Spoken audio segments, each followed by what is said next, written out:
Let's get to some individual movers this morning. We have to start on Foot Locker, starting off Friday on the wrong foot. Shares sinking after the company slashed its guidance for the year. As it struggles with declining sales, it now sees them falling 6.5% to 8% on an annual basis.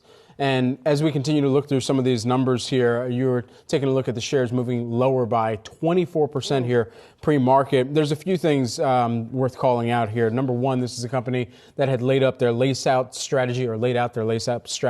We brought that to your attention when they had announced that in about a quarter past here. But they did mention their sales have since softened meaningfully since announcing that at their investor day in March. And they're citing a tough macroeconomic backdrop causing them to reduce the guidance for the year as they take more aggressive markdowns. Not good. That means they're going to be discounting more, trying to drive demand, manage inventory, get through some of the inventory that they do have. And I've been in a Foot Locker on about a weekly basis at this point. There's a lot of inventory in there. And on some of the SKUs that people might not necessarily gravitate towards the same way that they would a drop that's taking place on one of the other D2C or direct type of apps from the major manufacturers out there. The only other thing that I'll really call out here, too, is the square footage. The square footage needs to come down drastically. You think about the way that this company, as well as other retailers, are engaging with the consumer, and even the stat that Heath was mentioning a moment ago, Foot Locker is a mall-heavy brand, always has been. Yeah. And so that annexation